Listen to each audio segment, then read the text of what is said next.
Amados hermanos, que el Señor les bendiga. Una vez más nos encontramos para considerar este podcast número 18 en nuestras lecturas devocionales diarias. Hoy vamos a vamos a ver estos pasajes cuya línea central muy claramente vemos el poder de la palabra de Dios y el juicio frente al pecado. En Génesis capítulo 19 continúa la escena donde se dejó los dos ángeles que estaban con el Señor y con Abraham, luego de estar con él en el campamento, y mientras Abraham intercedía por Sodoma, particularmente por su sobrino Lot. Los dos ángeles fueron a la ciudad y al atardecer llegaron a la ciudad. Lot se encontraba a las puertas de la ciudad, probablemente en su carácter de hombre justo, de hombre piadoso. Lot estaba esperando a todos los transeúntes porque sabía del peligro de vivir en la plaza de esa ciudad o de pasar la noche en la calle de esa ciudad tan perversa. Y Lot, en su carácter hospitalario, recibe a los ángeles bajo su techo. Los ángeles entran en casa de Lot y dice que toda la ciudad, desde el menor hasta el mayor, rodearon la casa, todos los hombres de la ciudad, para tener relaciones sexuales, dicho directamente, con los ángeles. Entonces, un pecado gravísimo.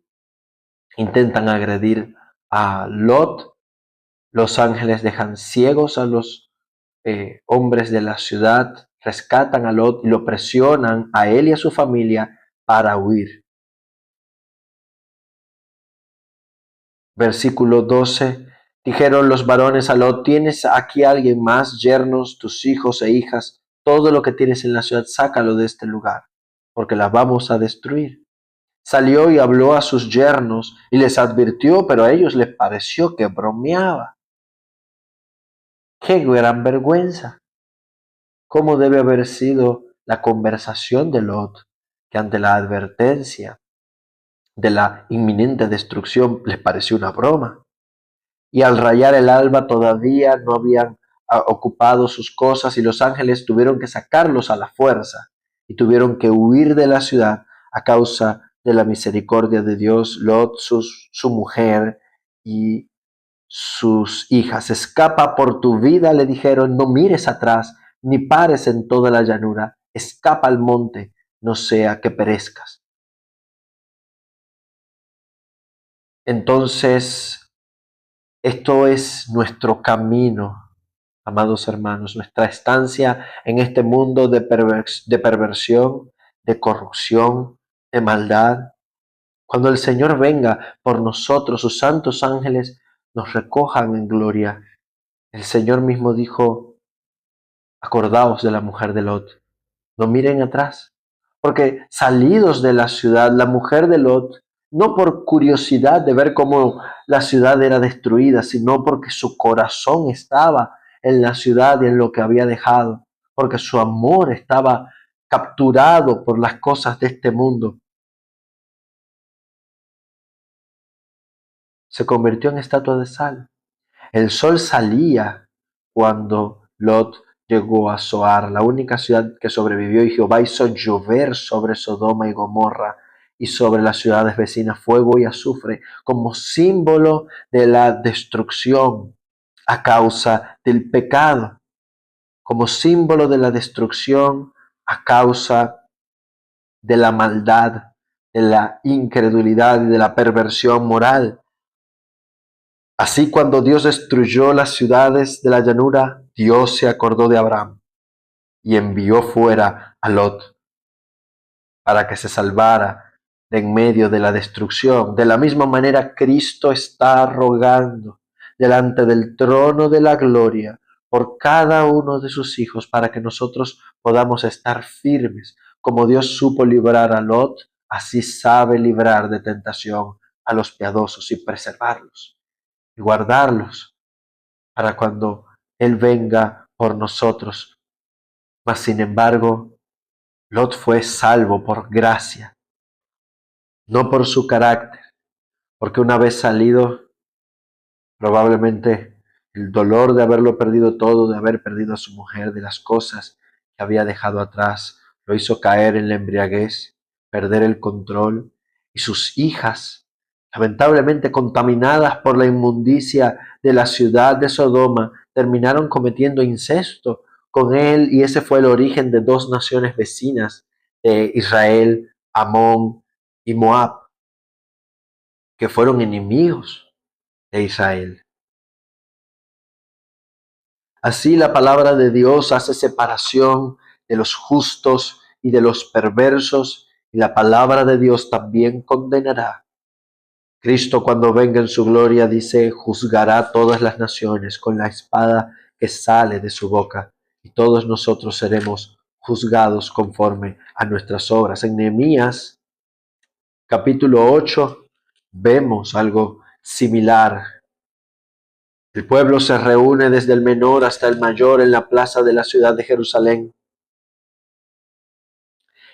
En el mes séptimo, el primer día del mes, y el sacerdote Esdras trajo el libro de la ley de Moisés, el cual había sido dado a Israel.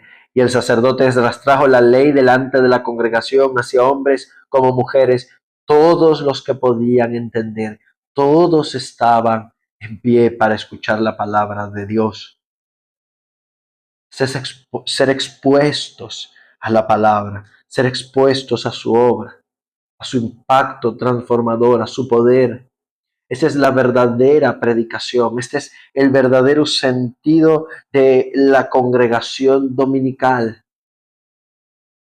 Ser expuestos a la palabra de Dios, la cual es viva y eficaz. Y en la medida que el sacerdote Esdras leía el texto, recordemos, había sido escrito en hebreo.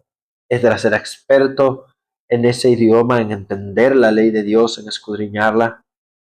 El pueblo ya era un pueblo que casi no entendía ese idioma, un pueblo con dialecto, un sentido y un contexto diferente. Habían pasado más de 1000 años de la recepción de la ley. Por eso es que estaban estos otros levitas junto a Esdras, poniéndole el sentido de lo que Esdras estaba leyendo, explicando y aplicando la palabra de Dios al pueblo. Esta es la misión de los predicadores, exponer fielmente el sentido del texto y explicarlo para que los creyentes entiendan. ¿Y cuál es el resultado entonces? Que el pueblo lloró. Leían en el libro de la ley de Dios claramente y ponían el sentido, de modo que entendiesen la lectura. Y el pueblo comenzó a llorar porque entendían la palabra de Dios. Fueron expuestos desde el amanecer hasta el mediodía, 6 horas. Vaya, wow, 6 horas siendo expuestos a la palabra de Dios. Alzando sus manos se humillaron y adoraron y se inclinaron a tierra.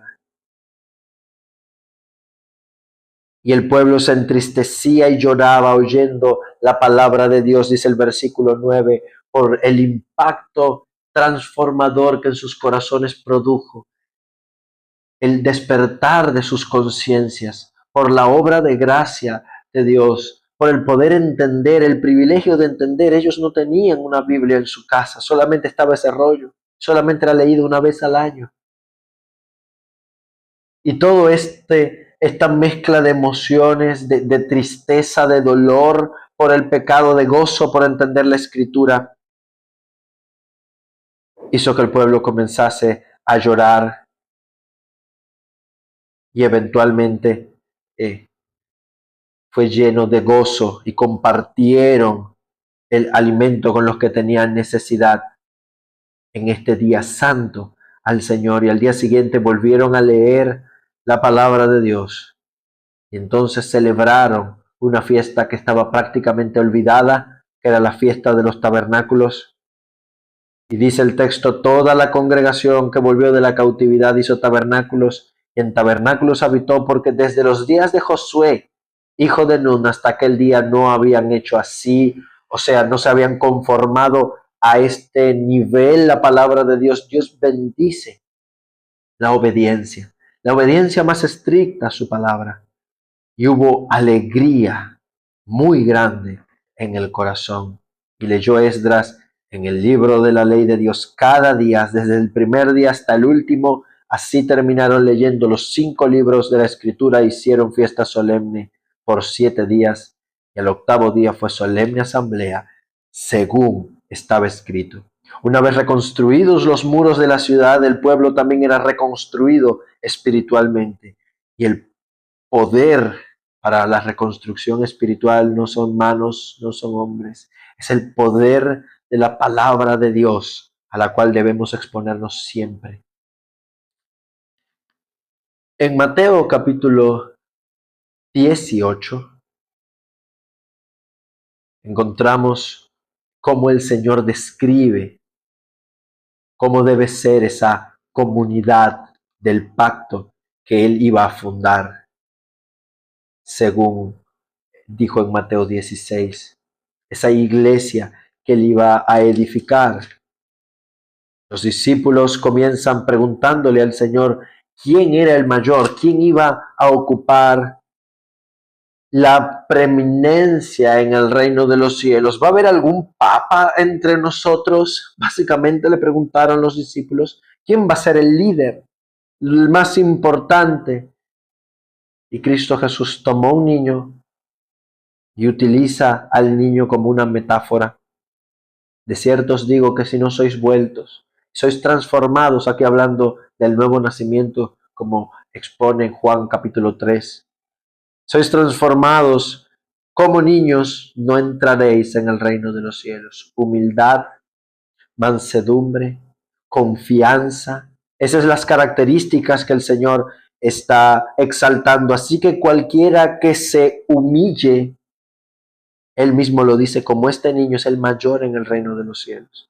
Y cualquiera que recibe mi nombre, a un niño como este, no habla del pequeño, es un metafórico, habla de los nuevos creyentes, de los hermanos débiles, de los humildes dentro de la iglesia. Esa es la relación de la iglesia. Los que ocupan la primacía en la iglesia deben colocarse al servicio del resto, no hacer señores. Y el lugar más importante lo ocupan los más humildes. Pablo lo dice en 1 Corintios capítulo 12, el Señor le da más lugar al que menos dignidad tiene. Y por eso dice que a cualquiera que haga tropezar a uno de los pequeños, a uno de los débiles, que cree en mí, mejor le hubiera sido que se colgase al cuello una piedra de molino de asno. Oh, ay del mundo por los tropiezos, dice el Señor, es necesario que vengan, pero ay de aquel por quien vienen. Ay del mundo por los escándalos. Debemos tener cuidado en ese tiempo de profundo egoísmo, de profundo individualismo. Como creyentes debemos ver los unos por los otros, buscar a los perdidos, cuidar a los débiles. Es ese el énfasis que el Señor está dando. Por eso es que habla de la parábola de la oveja perdida aquí, que es nuestro deber buscarlos. No es la voluntad de vuestro Padre que está en los cielos se pierda uno de estos pequeños. Somos responsables los unos de los otros. Somos responsables de nuestros hermanos. No como Caín, que le preguntó a Dios, ¿acaso soy guarda del hermano? Sí, somos nosotros responsables los unos de los otros. Por tanto, es ahí el contexto cuando el Señor habla de la disciplina. Si tu hermano peca, si tu hermano falla, no lo expongas, no lo humilles, no lo dejes en su pecado, porque el pecado terminará endureciéndolo y apartándolo. Si tu hermano peca, repréndele con amor, considerándote a ti mismo, diría Pablo, mirando la viga que está en tu ojo, dijo Jesús, repréndelo, estando tú y él solos. Si te escuchas, llamado a tu hermano, has ganado a tu hermano. Si no, amplía el círculo, un mínimo más, lleva 2 o 3 testigos. ¿Cuánto ignoramos esto? Oh, hermanos, ¿cuánto dejamos pasar esto para que en boca de 2 o 3 testigos conste toda palabra? Si no los oye, díselo en la comunidad, dilo a la iglesia para que la iglesia intervenga. para que la iglesia rectifique el pecado, corrija el mal, sino hiere a la iglesia a causa de su endurecimiento, a causa de su falta de arrepentimiento. Tenlo por gentil y publicano, expúlsalo. Expúlsenlo de la comunidad. Esto también es un acto de misericordia, porque quién sabe si después encuentra el arrepentimiento y tendrá las puertas abiertas para volver. El Señor lo confirma diciendo: todo lo que atéis en la tierra, las mismas llaves del reino que les dio a Pedro, ahora la amplía para toda la iglesia. Todo lo que atéis en la tierra será atado en los cielos. O sea, toda decisión en cuanto a disciplina, todo miembro que ustedes reciban, eso habrá sido sellado en el cielo. Y a todo miembro que ustedes desconozcan como creyentes, la iglesia local quien reconoce si alguien es creyente o no. Es a la iglesia a quien el Señor le dio esta potestad. Otra vez os digo, si dos de vosotros se ponen de acuerdo acerca de cualquier asunto en la que pidiereis en relación con la disciplina, será hecho por mi Padre que está en los cielos, donde estén dos o tres congregados en mi nombre para tomar una decisión en cuanto a la disciplina. Aquí no está hablando de mínimos de membresía. Allí estoy yo en medio de ellos, bendiciendo esa decisión, certificando esa decisión. Pero cuando Pedro introduce entonces el tema del perdón, ¿cuánto debemos perdonar a nuestros hermanos? ¿Hasta 7? ¿Cuál es el límite? Dice Jesús, no hay límite para el perdón. No hay límite para el perdón que nosotros debemos ofrecernos unos a otros. Perdón de pura gracia. Perdón lleno de amor. ¿Por qué? En imitación de nuestro Padre Celestial, que nos perdonó una deuda infinita de pura gracia. Así debemos perdonarnos y amarnos unos a otros. Es en este sentido que el Señor da la parábola de los deudores. Así también mi Padre Celestial hará con vosotros, si no perdonáis de todo corazón cada uno a su hermano sus ofensas. Si nosotros no perdonamos, estamos dando evidencia, demostrando que no hemos sido perdonados, que no conocemos el perdón de Dios. En cambio, cuando nosotros conocemos el perdón, cuando nosotros somos conscientes de la inmensa misericordia de Dios para con nosotros y de nuestra gran maldad y deuda con Él, somos propicios para perdonar las deudas de otros. Esa es la relación del pueblo de Dios. Ese es el poder de la palabra para mantener la santidad en amor. El pecado no debe ser tolerado. El pecado debe ser juzgado, pero los pecadores han de ser perdonados y en todo debemos procurar restaurarlos. El que fuere sorprendido en faltas, los espirituales deben restaurarlo con espíritu de mansedumbre. En Hechos capítulo 18, Pablo llega a una ciudad famosa por su inmoralidad, la Sodoma del siglo I. Pero en lugar de venir con el fuego del juicio de Dios y la ira y la destrucción, viene la gracia de Dios a través de la palabra del Evangelio, a través de la proclamación del Evangelio, para transformar los corazones. En el año 52, probablemente, después de Cristo, Pablo llega a esta ciudad y comienza a proclamar el Evangelio, predica en la sinagoga, los judíos una vez más se endurecen, blasfeman, rechazan y Pablo emite un juicio contra ellos. Vuestra sangre sea sobre vuestras propias cabezas. Yo limpio estoy y desde ahora iré a los gentiles. Y saliendo de allí predicó, pero el principal de la sinagoga, llamado Crispo, creyó al Señor, toda su casa, y muchos corintios, oyendo, creían y eran bautizados, y el Señor le confirma a Pablo. Estas palabras de confirmación son los que más adelante alentaron a Pablo frente a la inmoralidad que se desató en esta iglesia, a confiar porque ellos eran hijos de Dios. El Señor le dijo, no temas. Recordemos estas palabras, ya las hemos recalcado otras veces. No temas, habla y no calles, yo estoy contigo, y ninguno pondrá sobre ti la mano para hacerte mal, porque yo tengo mucho pueblo. Wow, en medio de la ciudad, en medio de una ciudad tan inmoral, el Señor tenía mucho pueblo. En medio de Sodoma, la palabra de Dios penetra para transformar los corazones, para salvar, para llamar al pueblo al arrepentimiento. Y Pablo permaneció allí 1 año y 6 meses, y aun cuando le acusaron delante del tribunal, Pablo fue librado y continuó allí muchos días antes de volver a Siria, terminando su segundo viaje misionero. A esta iglesia es la que más adelante Pablo ordena expulsar a un joven, en 1 Corintios capítulo 5, que estaba con la mujer de su padre. La palabra de Dios transforma, la palabra de Dios salva, santifica y también juzga el pecado. La palabra de Dios separa. No debemos nunca tolerar el pecado en medio del pueblo, porque un poco de levadura contamina toda la masa, dijo el mismo Pablo a la iglesia de Corinto. La familia de Lot fue contaminada, tristemente. Pero la palabra de Dios, al ser predicada fielmente, hace separación, transforma, despierta el corazón, quebranta.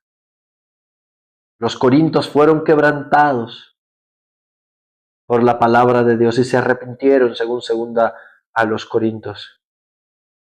Oh amados, que la palabra de Dios sea nuestra guía para advertirnos, para corregirnos, para darnos consuelo y esperanza, porque ella es una palabra viva y eficaz, para recordarnos quiénes somos, cuánto Dios nos ha perdonado, cuán grande es nuestro pecado y cuánto debemos nosotros perdonar. Que el Señor les bendiga, amados.